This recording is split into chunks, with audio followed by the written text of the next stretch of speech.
before we dive into all the content of this week's show, we just want to give a big thanks to our sponsors for the show, the Bowls Academy. The Bowls Academy provide game-changing content to all levels of bowlers, helping them to take their game to the next level. Visit thebowlsacademy.com to find out more.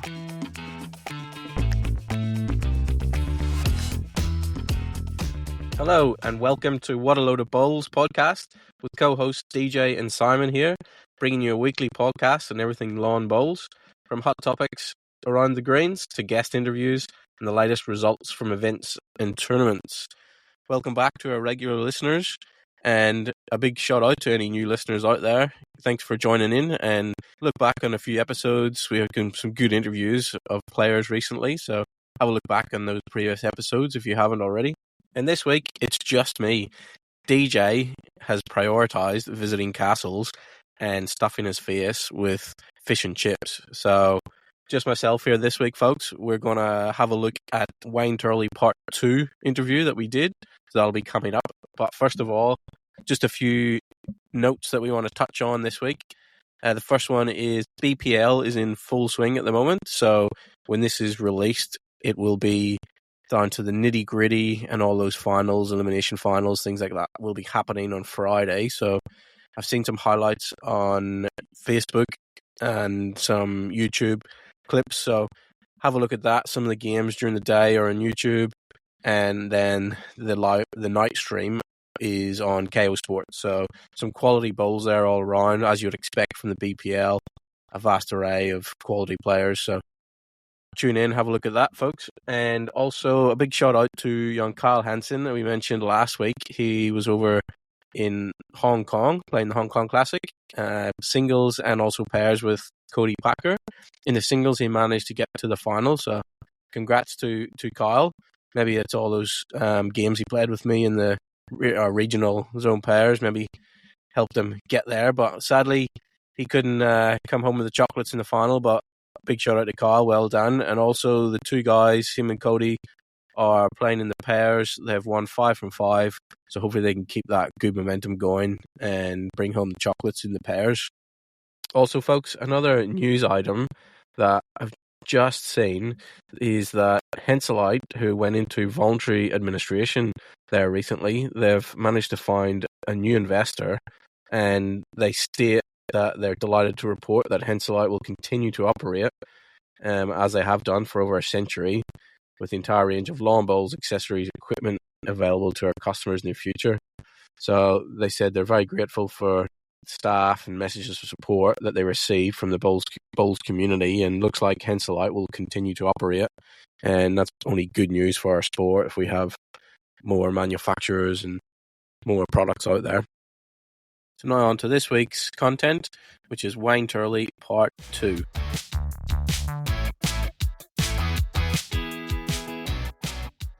The administration side of things now, mate, because obviously you're regarded as one of the best around. Certainly one that I would openly and unashamedly admit I'd look up to some of the things that you've done, especially on the outside looking at Tarrant Point. But Simon, you want to move on and just ask about the what is administration stuff? You had a bit of time with him down there at Tarrant Point and benefited. He made you into a player because you're a lot better than what I remember growing up. Thanks, DJ. Charles, am I right in thinking that you were a greenkeeper at one stage? Yeah. I started greenkeeping. Yeah, started apprenticeship in greenkeeping for about 10, 11 years. Greenkeeping, barman, cleaner, all involved in the clubs from a young age. How did you make the move then to bowls administrator, like within Tarrant Point? How did that come about, and what was your thoughts like going into that role? Yeah, I was sort of greenkeeping, and then I was playing Granby's and Green, and then I got offered a position at Tarrant Point as a coach. I have a coach one Thursday afternoon, go there as a player. Great Ken Metham got myself there, and Lyle Keats and a few of the legends got me to Tarrant Point, so I'd go there and play, coach on a Thursday afternoon, and then a position, they sort of want to get a bit more professional, position came up as a bowls coordinator, but it was going to be part-time. So things just worked out. They worked it out well with the coaching and the bowls coordinating. It all tie into a full-time position. So it was new for them, new for me, getting that sort of things. And yeah, so just created a role and develop. It's those sorts of things. Just sort of lucky. I had a lot of support from a lot of good people. As I said, Ken Metham, Lyle Keats, but also the board and that sort of thing. So supported So I went there and saying, "I know I'm not going to keep going the way it is. What are we going to do to make things different and better?" So you either got to adapt to the change they want to do, and support me, or when we're just going to keep going through the same old thing. So Yeah. things come in, yeah. So more administration come aboard, the less coaching a bit, and then just kept building in the administration side at Tarrant Point, which I think I was there for about 19 years. Wow. Yeah. It's a fair legacy there, Turles. Looking back over those years, obviously, as a Bulls administrator, you got to deal with a lot of different personalities, a lot of range of different personalities. How did you manage that off the green in terms of bowlers and members and different personalities at the club? Probably struggled early for a fair while, a long time. I struggled because I always try to make sure I made everyone happy. Mm-hmm. Tried to make everyone happy, and that was probably one of my faults when I look back at it. I always try to please everyone, and then I look back now, and what I do now and what I have done for a long time is work for the majority, the positive ones. The negative ones, the minority. Well, they're either going to go with you, or if not, you sort of got to be upfront with them and say, "This is the way it's going to be." Like, you got to support us or move on. Yeah, but yeah, that was probably one of my faults, was trying to make everyone happy, and and I probably put too much emphasis on that. But yeah, it's hard. You get different personalities, and it doesn't matter which club it is, what you do. You just got to work with them. And I'm big on communication, so it doesn't matter. You got to communicate to your members and as much as you can. So if it's, even these days, things are changing. Now, social medias and newsletters and face-to-face communication and getting up and mixing and playing social bowls here and there, but being the face and squashing the rumours and things like that. And so if you never just communicate, if you ever want to know something you think's right, come and see myself, and then work with a committee that's going to support you as well. Yeah, that's really good. That's really good to hear from my point of view. Like, I can relate to a heck of a lot of that. Like, it's taken me 10 years at City to actually turn around and get everyone together for a pre-season launch and say, this is the targets for everyone. Usually you just let everyone go and you celebrate them when they win, but actually sit down in front of everyone and go, you know what? This is the way we're going to drive this. And yeah, you're right. Trying to keep everyone happy, you can't do it. Like, the way I look at it is, if the women are unhappy because they think I'm favouring the men, and the men are unhappy because they think I'm favouring the women, and the higher graders are unhappy because they think I'm favouring the lower graders, and the lower graders are unhappy because they think I'm favouring the higher graders, well, I'm doing my job right because everyone's equally unhappy. So you're obviously looking after everyone the same because everyone just wants their own thing. And I've always said, like, 160 bowlers at City, that's at least 400 personalities. So it is, it's a tough gig, it's a tough gig. I mean, like, we've got over 600 members. This year we put 24,500 social bowls across the greens, just normal social bowls, and plus everything else we do. So it's pretty full on, but you just got to work the majority and just create the culture. It's about the club. It's not about the individual. That's what it's all about. So, be proud of what the club you're at. Be proud of the facilities you have. Be proud of who you are and the shirt you wear. And try to just keep pushing that through. And then those little minority ones, they finally get on that and realise, hang on a minute, I want to be a part of this. Yeah, man, like that's got me that, because Simon will attest to this because we speak a fair bit of it. The last 2 years in this gig has been my toughest, because I have made that transition of standing up and going, this is the way we're driving it, this is what we're going to do, trying to build a championship team, not a team of champions. And there's 5-6 fellas have moved on and just are intent on ruining your reputation because you didn't help their egos. So to hear that you've been through that type of stuff as well, I mean, to look up, because I'm leading on to my next question, like, from the outside looking in, especially with those great Tarrant Point teams that you were there, I mean, you're one of the great leaders in the sport. And I suppose the next thing I was going to ask was, does that always just come naturally to you, or is that something you've had to work on? I think you've sort of alluded to that was something you had to work on within that role at Tarrant Point, yeah? Yeah, I did, yeah. I probably... Yeah, definitely the role at Tarrant Point, but also I'm probably lucky enough playing in those state sides early, and those representative sides early, and having your idols and sitting back and learning from them. So try to how to be a leader, and then, like, as I said, the being pretty close tied in with Brian Smith, coach. He drummed a lot of things into me, and so. But I think it made it a little bit easier at Tarrant Point. Trying to be a leader is you bring the right people in that believe in you, and they're going to work with you. They're going to support you.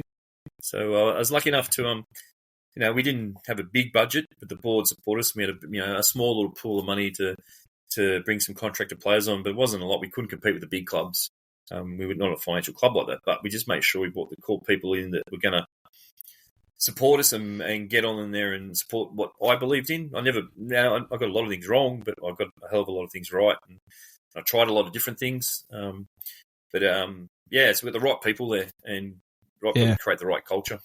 Yeah, you don't have the confidence to make those mistakes and be better from it if you don't have the people backing you in the background. You're not always looking over your shoulder. No matter what you're going to do, you're trying to do the right thing by the club, and they're going to back you, mate. Definitely very, very relatable, and it showed for us this year too. I mean, I'll openly admit, like, to get to that state number one final this year, I know there's platinum and everything, and people will put an asterisk over it, but for me, at that club, celebrating 10 years to get to that final with those group of fellas and have, like I said, those 4, 5, 6 fellas from behind with the backstab and moving on, and for us to go and achieve that was there's a couple of guys that I shared a room with. I'll tell you, Saturday night leading into the final was a bit emotional in our room. I was just sort of very quiet, which I'm not normally, but yeah, no, I mean, it's great to hear that type of stuff on one-on-one with you, because it's definitely like very, very relatable from my point of view.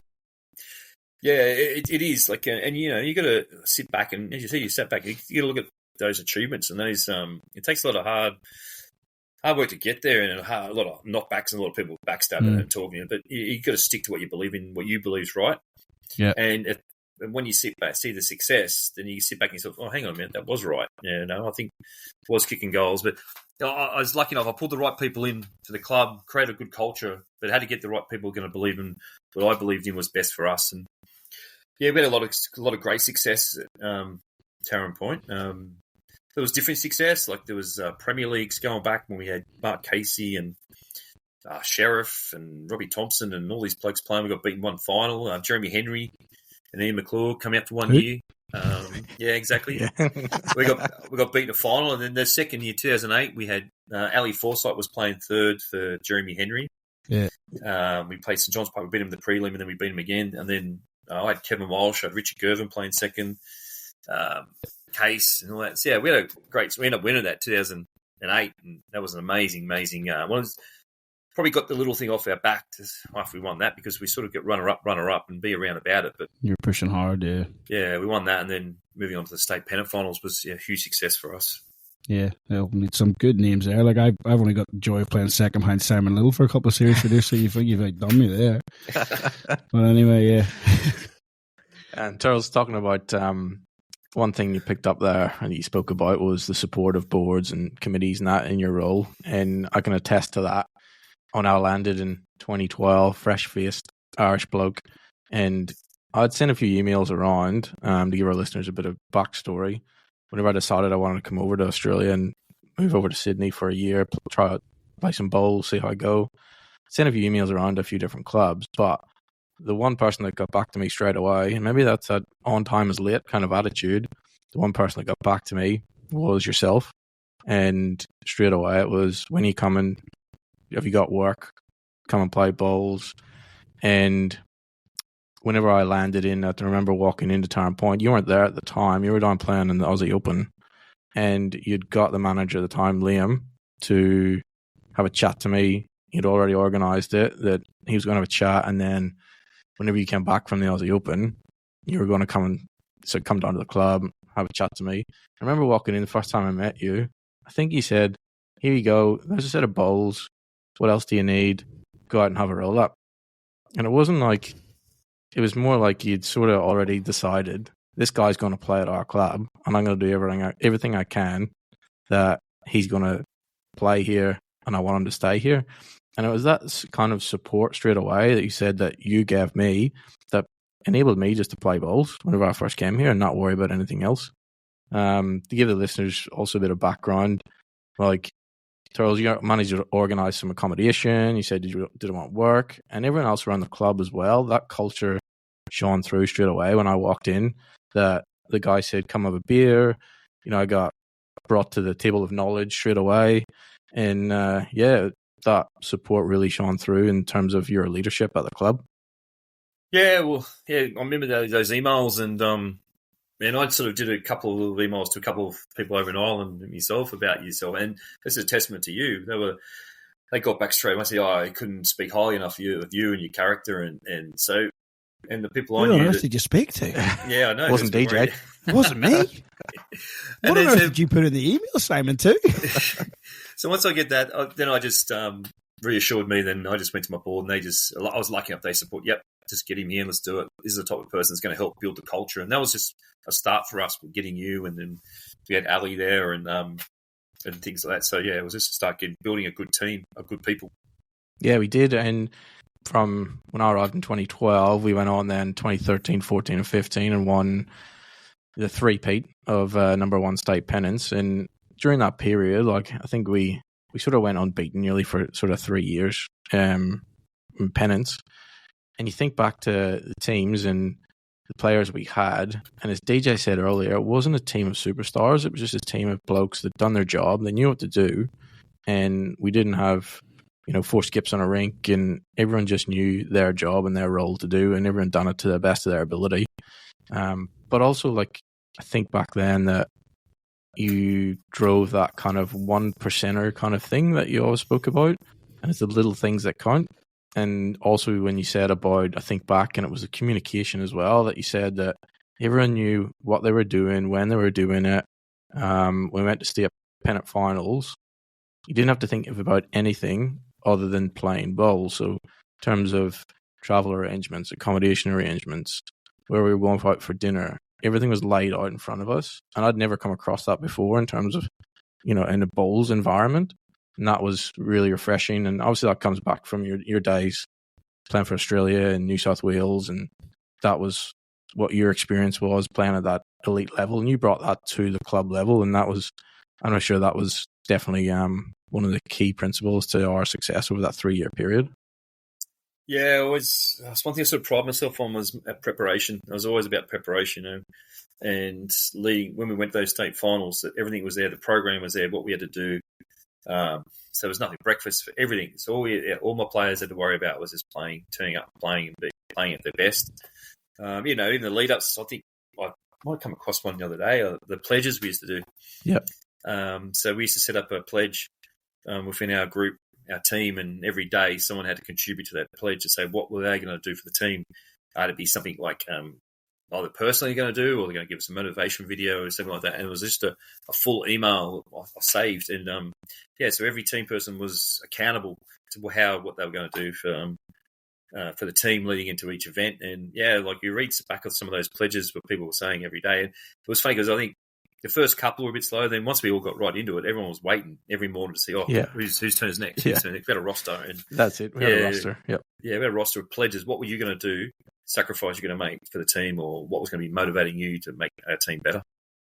Yeah. And definitely look back on those years very fondly. And it wasn't just within like a pennant environment. We also won other things at that time too, in terms of like Club Challenge, Champions League.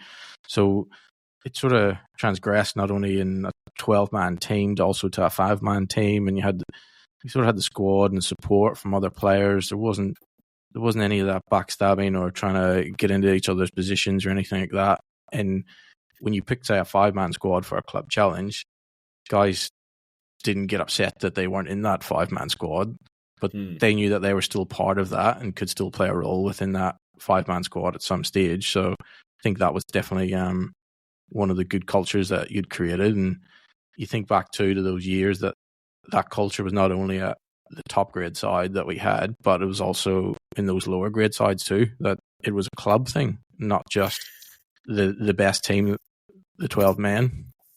Yeah, I think one of my highest probably achievements, I think, at Turner Point was being there for when we won a state number 3 pennant flag.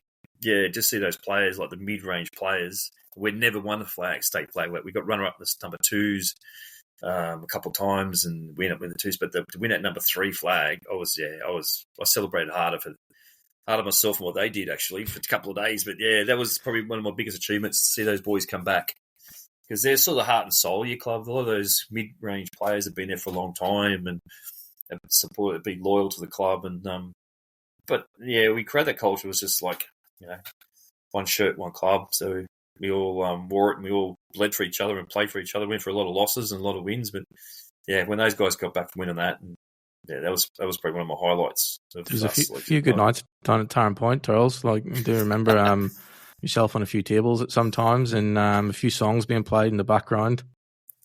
Well, you had to celebrate your wins because you never know when the next one's going to be. So Yep, might as well absolutely. celebrate them when you did, and we made sure we celebrated them hard. I think you wouldn't get away with some of the things these days, but what we did. But yeah, had some great times, Absolutely. great memories. And I think, do you remember one time we won the state number 1 flag, and I flew out to a different country the next day? Oh, you stole the bloody flag, you lunatic. I remember that photo too. Good one, DJ, eh? I remember that one. So the state number 1 flag was the top of a mountain in Canada. Everyone's looking for the flag to hang up when we get this photo from Canada a day later. That was a good one. A good one, DJ, wasn't it? It was, mate, yeah. And definitely, like, just to hear you talk about that, I'm sort of third wheeling it here at the minute while you just go down memory lane.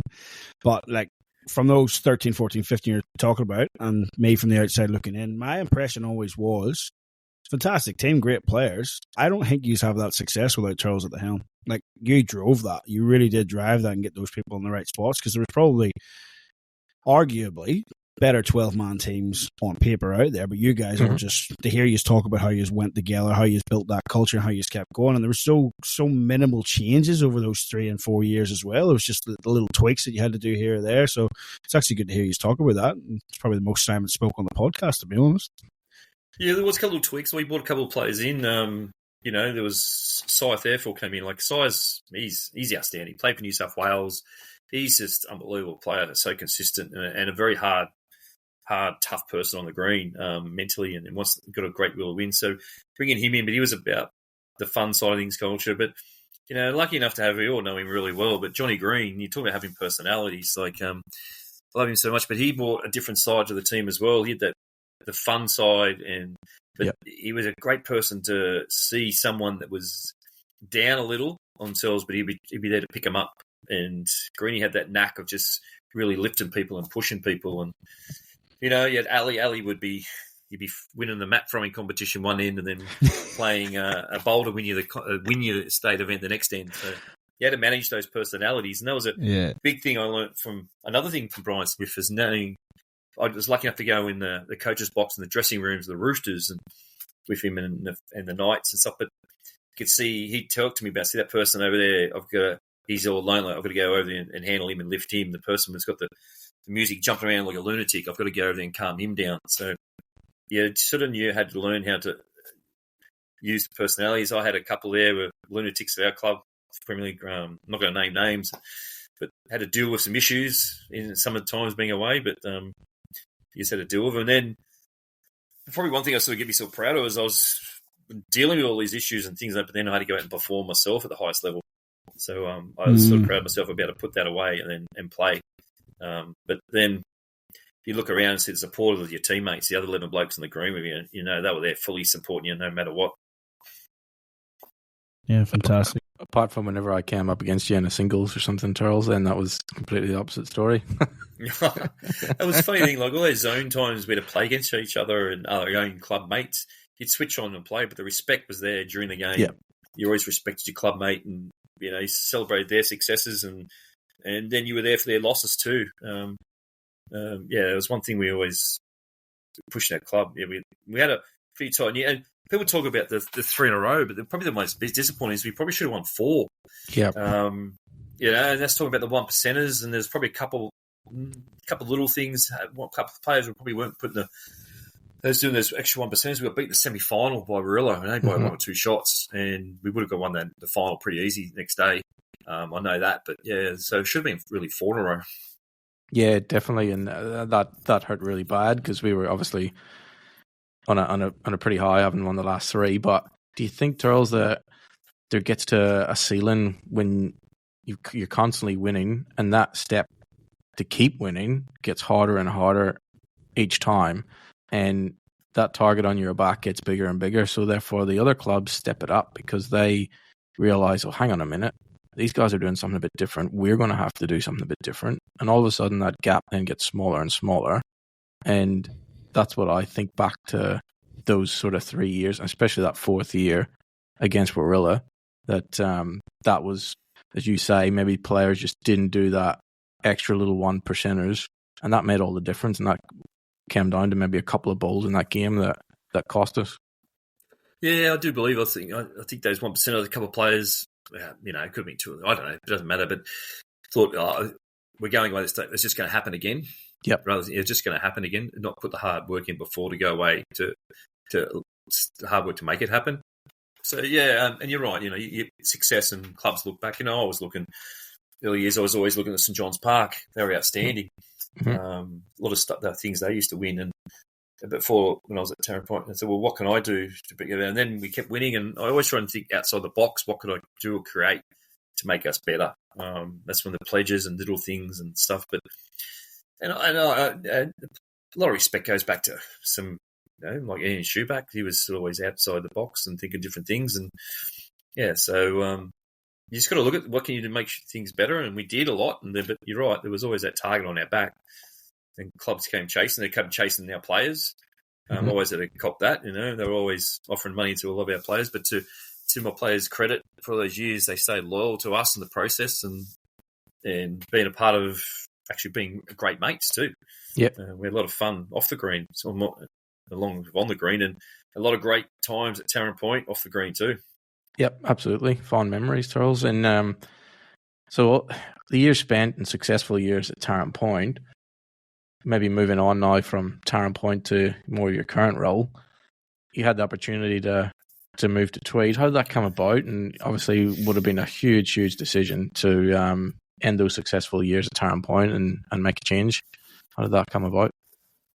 Yeah, well, I wasn't really, I just ran about at home in Sydney, wasn't even looking. And then, so Claire was always talking about moving away or doing something. And then, I don't know, just an opportunity to come up to Tweed. So I think the job, and for such a big club, probably one of the biggest clubs in the world, a job for that wouldn't come up very often. And probably myself personally, I probably was probably at the stage I couldn't do much more at Tarrant Point for where I was at. So yeah, I applied for the job. I was a couple of days late, put my resume in because I wasn't worried about it.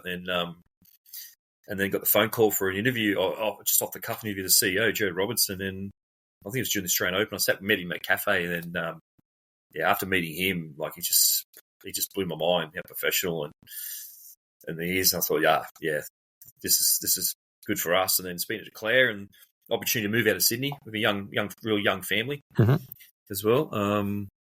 That opportunity and sort of create a new lifestyle for us and things. And the job come up and went through a bit of a process and got to the stage. The first part was no, what I put in for, they knocked back, and then they came straight back to me in an hour and said, this. And I've gone, okay. Let's accept it. Then, having to make that final decision was so hard. Because over the years, I tried knocked back 2 jobs, and probably 2 jobs I was really, really, really 99% going. Was one at Maryland's, and then there was one at St John's Park. And I was not only all sealed and done, but I think I won one of them the day before I just won a state title, came back to the club, and then thought, no, I can't let this joint.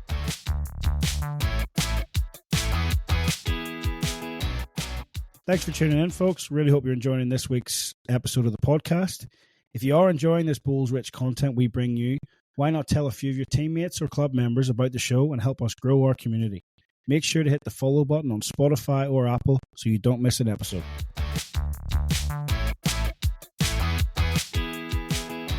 Yeah, but it was a big move, big change, but it was a huge, huge challenge, not so much myself personally, but also in the job, but also for Claire, 2 young kids moving to Tweed Heads, no family, no support, no nothing, 18-month-old and going on 3-year-old. Yeah, it was huge, huge sacrifice for her, but and now we look back at it, the hard yards being put in, and we had a great lifestyle up here, lived at Kingscliff, and the girls at school, and Claire's doing some great stuff for Bowls Australia, and on the coaching and development project side of things. And and I'm really enjoying it was a real challenge. Probably it took me out of my comfort zone immensely. Okay. Yep. And I've created, and helped me develop my career a lot more in a professional manner.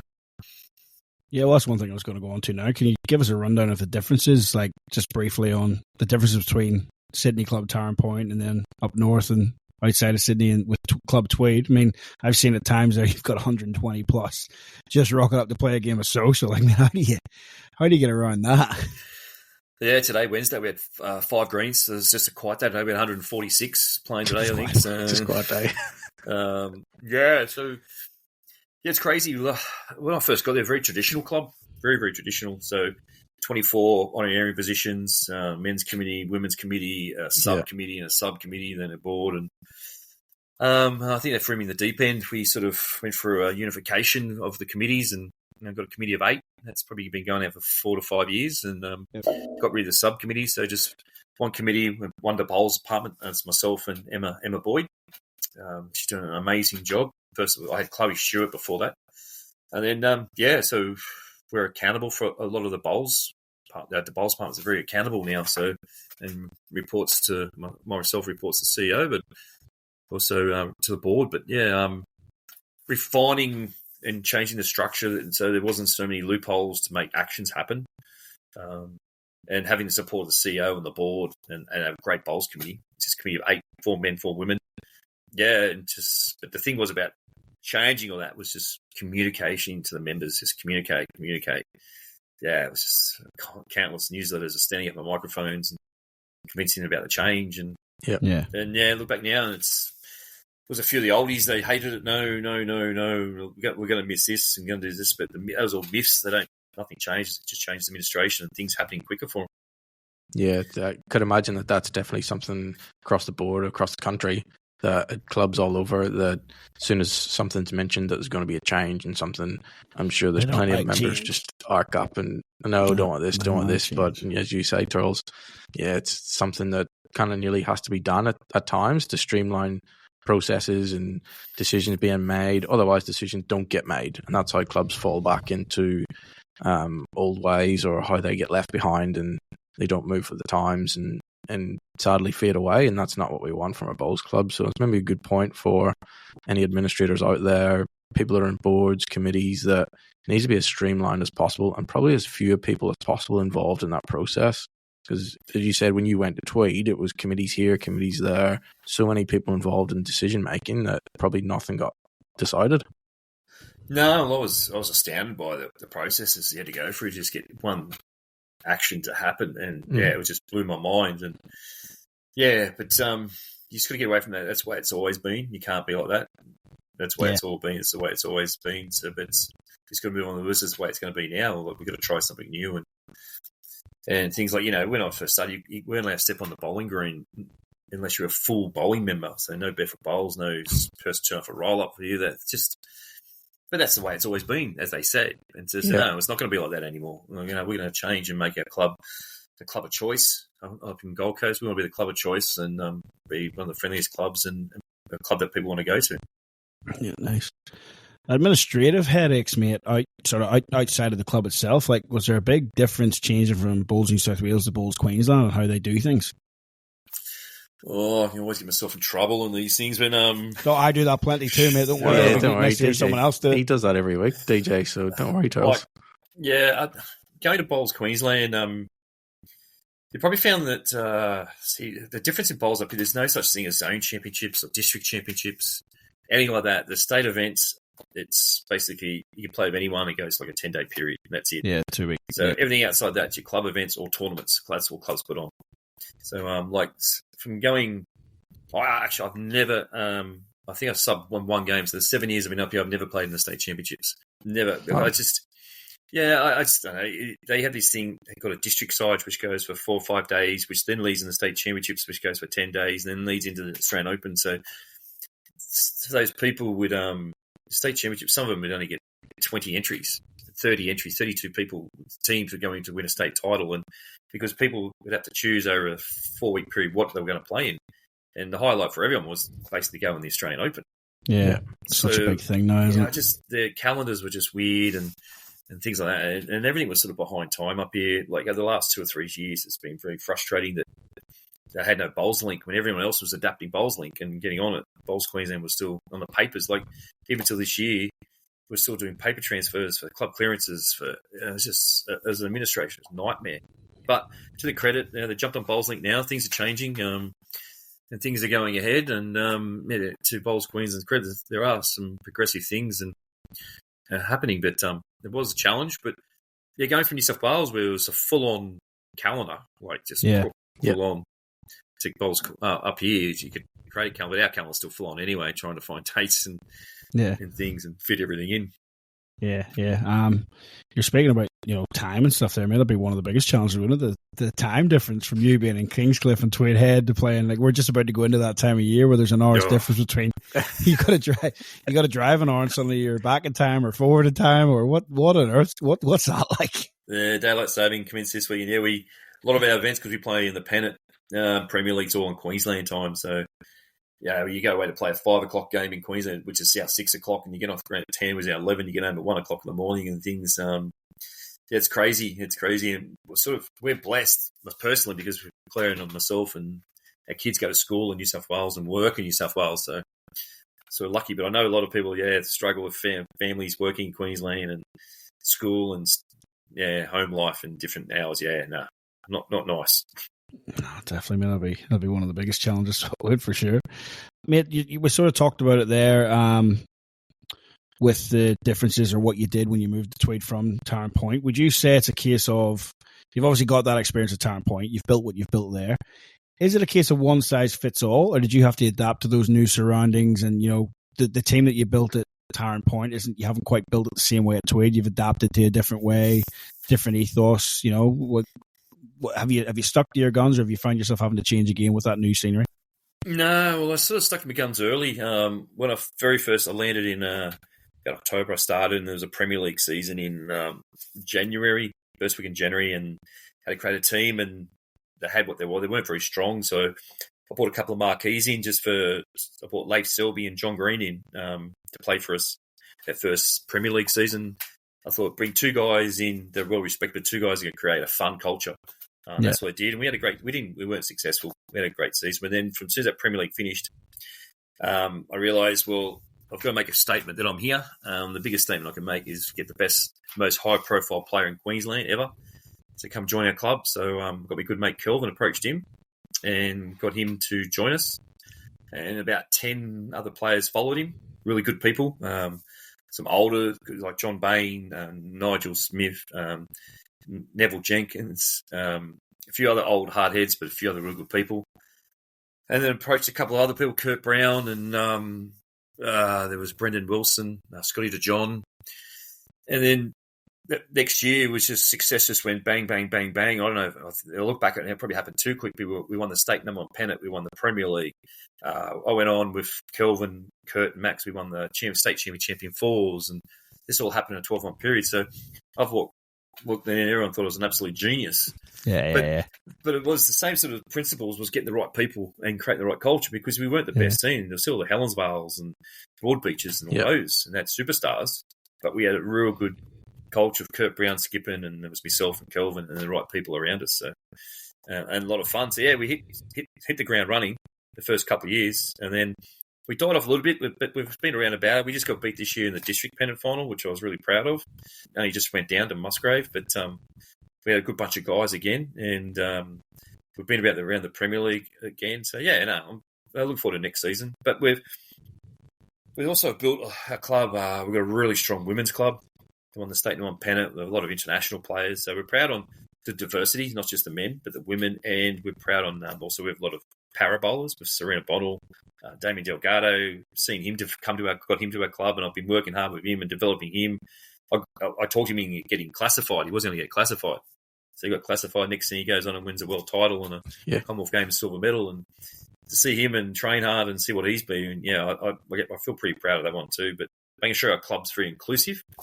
We've got some great young juniors. Young Lily, she won the state junior singles this year. So, you get a lot of pride and happiness now seeing how a diversity of different under-18s and women and the men and the paras all getting a lot of success. Awesome. You're going from strength to strength. Staying off the green, so Bowls Australia board member. How did that come about, and what on earth made you want to do that? I was playing at the time still, I think, and then casual vacancy come up, and Brett Dupre was on the board. And I thought, always administrative side of things, and that time the president was Des Skinner, was at Beresfield. Yep. and Nigel Smith was on the board, and I sat in on a meeting and I thought, wow, there were some really impressive people around this table, and I thought, yeah, well, the casual vacancy came up, so yeah, I'll have a crack at this because I thought, one, it was going to be a personal development for myself, learning a lot from the people around the table. Then I could contribute in what I knew about, and I was sort of there about sort of the high performance sort of side of things, and the bowls, it's just the nitty gritty of the bowl side of things. So yeah, I really enjoyed it. There was a lot of went through a lot of things, changing the AO to Gold Coast. Nigel Smith, a big part of that. A lot of different developments, and Neil Ripple, CEO. Yeah, I think I had 7 or 8 years on the board, BA, and I really enjoyed it. There was some tough things, tough decisions, and some tough calls, but particularly when you had at the start, there was the states would never all hated Bowls Australia, and no.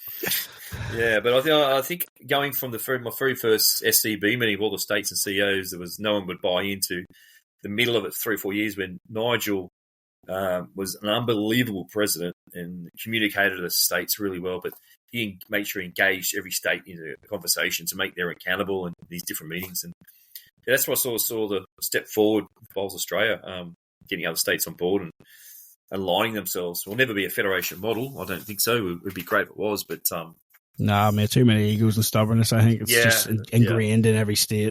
And I will say that openly. It is just because it's one thing that I, being on the state match committee of Bowls New South Wales, is one question I always ask: like, why are we not playing the way Bowls Australia will expect us to play it? But there, surely we answered to them. And the answer I just got back was, "Nah, they don't know what they're doing up there." Yeah, it was like that. And I remember going to meetings, and when I sat through a lot of conferences with different sports that changed to a federation model, there's triathlon and golf and things, and we went through hell to try and get everyone to align the same logo type marketing. Marketing and things like that. Oh my goodness, it's just changing. It was, but it's slowly changed. It'll never change. But I really enjoyed it. It was a really personal. I developed a lot. That probably helped me with my job now. But to sit around the table over the years, Nigel president, there was people like Eugene Buckley. I think she just finished as CEO of Swimming Australia. She was Mel Jones was one of the directors. She was commentator cricket. And, and just Angela was for Cricket Australia and other people. Yeah, lucky enough. Yeah, some really influential people, and I learned a lot. Yeah, nice. Well, for being on the inside there, mate, sitting at that board table, what are some of the challenges you see in our sport going forward? And is there ways that we can combat them, in your opinion? As I said, like getting on the federation sort of side of things, that'll never happen. But I think I touched a little bit back again, but the over 40s, I really think we've got to. They started the local legends, but we've got to really push that market. We invest the money in the over 60s, but we invest the money in the over 40s, men and women, and I think we're going well, particularly in the para side of things, and and really promoting our sport as a game that anyone can play. So there's a lot of good stuff happening. And then I think give time with Bowls New South Wales. Like, it's only days of unification, but they're getting a lot more professional. And I'll see what Bowls Vic are doing as well. So there are a lot of good things. They're always, you got to look back at the negatives, but I think we've got to stop and just look at the positives that are happening in the game. And there's always going to be challenges in going forward because society in the world's changing. Like everyone talks about getting kids playing. Well, kids are, they're playing their iPads and things, and there's too many things they can play these days. And, and to try and get people to play our game, it's not like it anymore. Get them to come and play, join up. All right, you're right for pennant. They don't want to be playing 3-4 hours. They want to get down to the club and play for an hour, and a fun hour, and they get out or bring their family down and have a go for an hour and play a short, sharp league and get away. So I think the challenge is creating different types of formats to adapt for people's lifestyles these days. Yeah, nice, mate. Going forward, future, you've got a glittering CV on and off the green. Fantastic what you've achieved, mate. What does Wayne Turley still want to do? What goals have you still got out there, either on the green, off the green, personal life? Like, what do you want to knock off that list before you have to retire or it comes to an end anyway? Yeah, I've probably taken a step back this year of playing. I'm not playing any club championships at all, just the pennant for me. I went down and played the platinum pennant because my family, but more so now spending time with the kids, like their sport in Clare. We both sort of take that time, that made a decision that let's really push support them. Like they're playing netball, they're playing OzTag, they played AFL, they're playing six-a-side soccer and swimming and things. But I get more enjoyment. And Ruby was doing cross-country training and watching her do a cross-country and athletics, going to athletics carnivals and things. Where probably a few years ago, I probably wouldn't have gone to. I probably would have made the decision not to because I probably would have been selfish about myself and thinking, no, I've got to do this. Now, get rid of the selfish side of me and put my family first. That's one thing I'm concentrating on going forward, and that's one thing I'm sort of proud of myself now is that, I've done my time. I can always come back and play, and I've played a couple of little events here and there to just keep my eye in, and because I love it when I'm on the green. But also my priorities are now my family, especially at that age they're at now, mate. So they'd be 10 and 9, wouldn't they, or 11 and 10 sort of thing? Yeah, 9 and 11, yeah. I mean, I think that's all pretty much of the major questions before we go in the quick fire. Sam, you got anything else you want to throw at Turls there? I know you got a couple of music things that we talked about off air. You want to throw in? Yeah, Turls. What is it? I think looking back on probably the song you played the most, I believe it was a Northern Irish band, Snow Patrol. Oh, I believe there's a song that what one was it? What was it? Was it Viva? Eyes Open? Yeah, Eyes Open, that's the one, yeah. I've heard that many a time. Many a time played at Town Point. When successful times were, you knew that we had a good day on the green whenever Eyes Open. Another song we used to play a lot too.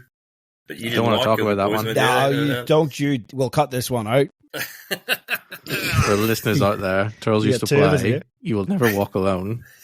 Just to wind myself and Ali up because we were Manchester United fans. I wouldn't take much to wind Ali up. Gervo was Liverpool, myself, and stuff. But I knew there was something wrong with Gervo. A lot of good times with Gervo there. Like, it's a funny thing with Gervo, we got him to Tarrant Point, and then talk about Com Games. Him and I were never. He wasn't playing for New Zealand. I wasn't playing for Australia, and then he gets selected for New Zealand. I get selected for Australia, and we end up playing I think it was a quarter final. We played against each other in the Com Games. Gary Lawson, Richard Gervin, and I can't remember. Yeah, we ended up getting them a tie break to go through. But it was just unique that two great mates and really close mates that had a goal. I went to New Zealand actually and played. He invited me over to the Nationals. Gervo, their Nationals in New Zealand. It was a huge event in New Zealand. So I'll only go over and play the Fours. It's in Auckland. I lived there when I was a kid. So I went there and we were sponsored by Lion Red. One of the New Zealand legends, Danny O'Connor, was in our side. He was a rep, so it was just like on the beers, Lion Red, yet play. And it was like you had to play a huge amount of games. And we ended up going through the final, and we played Gary Lawson, and I can't really remember the guy. We led 18-2 after like 7 ends. And I said, this is over. So the bloke got me on the beers. Comes in, the TV crew comes in, interviews me. I said, you're the very first Australian ever win a New Zealand national title. I just turned around and said, well, if I knew it was this easy, I would have come over years ago. Take that. Oh, everyone's laughing, and Gervo just pulled me aside and said, you idiot. And I had a great time with Gervo. We had many laughs. Won many things with Richard Gervin, and had some great players come through the club. But, he hasn't won much since. I'll find out if Gervo's listening now.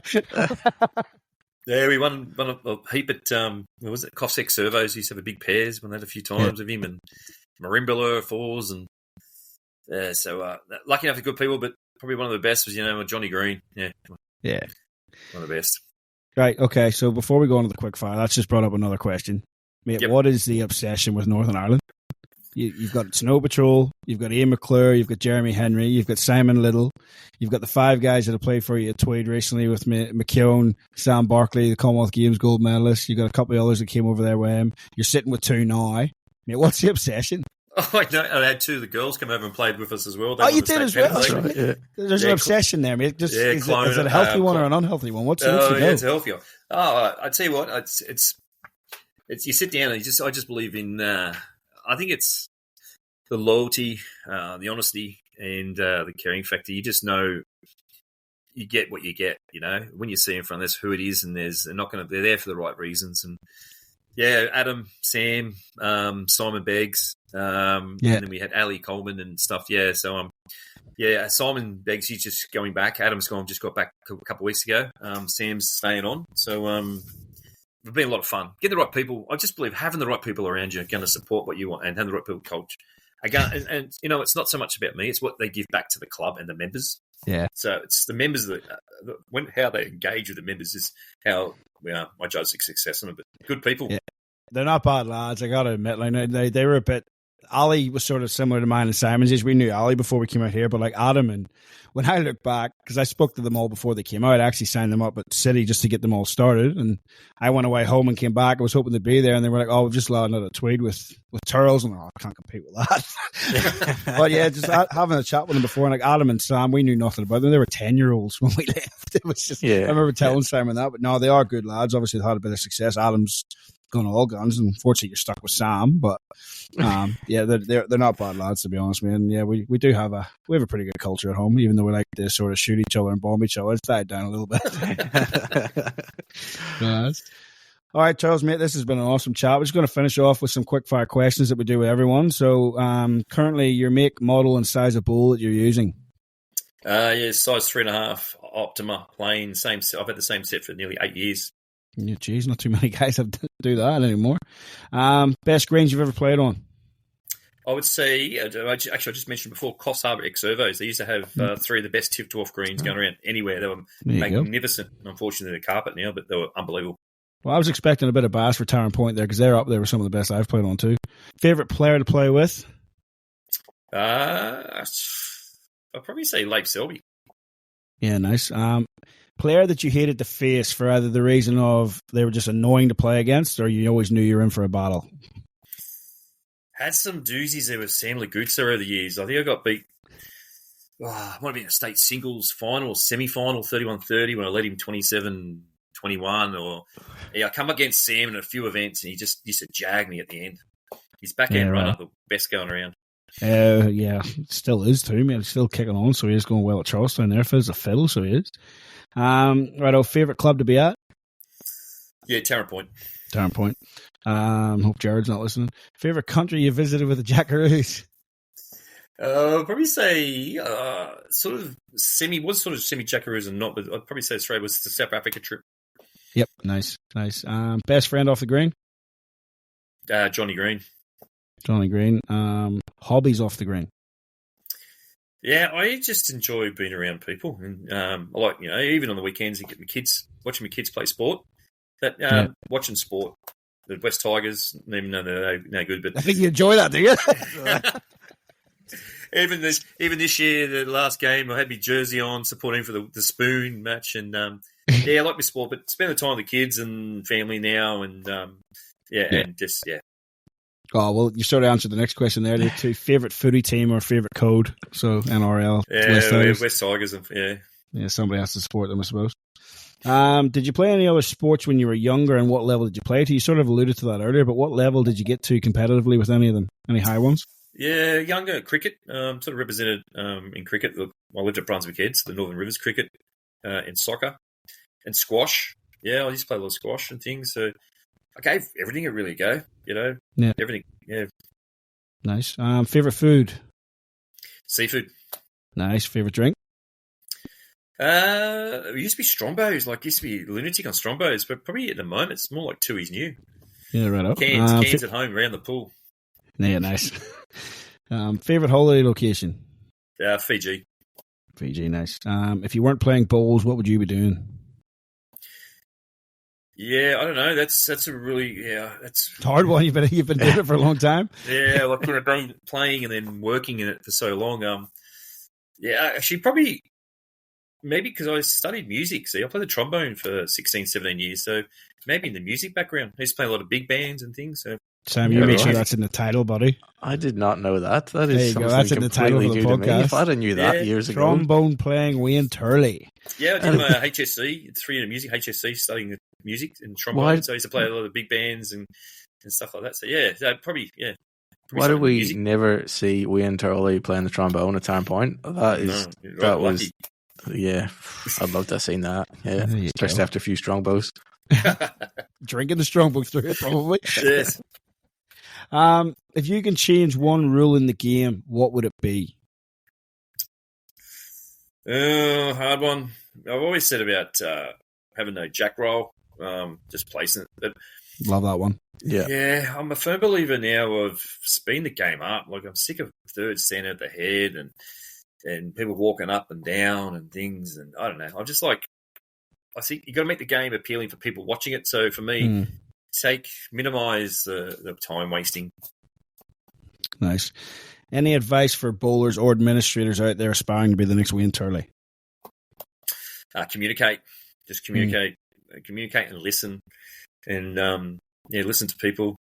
You're not always right. And listen to what people do, but communication's a massive thing. And just stick to your guns and just work with the majority, not the minority. The ones that are positive are going to work with you. Yeah, nice. Finally, mate, the big one. Rate the What a Load of Bulls podcast out of 10. 10 out of 10. I mean, listen to it. It's great. Excellent. Yeah, it's only getting better now. I'm on it. Yeah, this one's been a 13 out of 10. This has been superb. It's going to have to be a two-parter. This one. We've been here all night, so we have. But, mate, honestly, thank you. That has been a massive insight, both to career on the green and off the green, mate. You're an absolute legend. You've been very receptive for us. It's great to sit down with someone of your caliber, mate, and you give us up this couple of hours to sit and do this, mate. It's been eye-opening. It's been inspired. It's been absolutely brilliant, mate. So, yeah, thank you. Thanks, guys. Really appreciate it. Thanks for having me, and keep up the great work. I said the more we can spread this, your podcast, and people listening, you do some amazing interviews, and it's a benefit for our game going forward. Yeah, thanks, man. It's good to hear. Awesome. Thanks, Charles. Appreciate your time. And hopefully plenty of people hear this episode and some of the insights into on and off the green and some tips and tricks for any administrators or players out there from somebody that's been there and done it and got to the highest level of our sport. So thanks very much. Ladies and gentlemen, boys and girls, Mr. Wayne Turley OAM. Thank you very much, mate.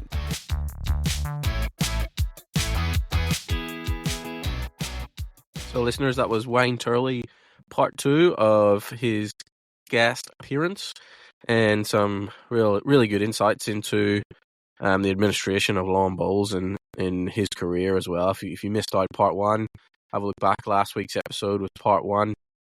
Make sure you have a good listen to that. That was to do with his playing career, really, and part 2 was all to do with administration at Tarrant Point and Tweed Heads. So, folks, that's it for this week. And unfortunately, sad news is DJ will probably be back next week. So make the most of this 1 week, or you didn't have to listen to DJ's drool. Good luck next week, and hopefully we can pull him away from sightseeing and visiting castles in Scotland and stuffing his face with food. And hopefully, he should be back next week. But in the words of DJ, keep that little disc on the inside, and good luck on the greens, folks.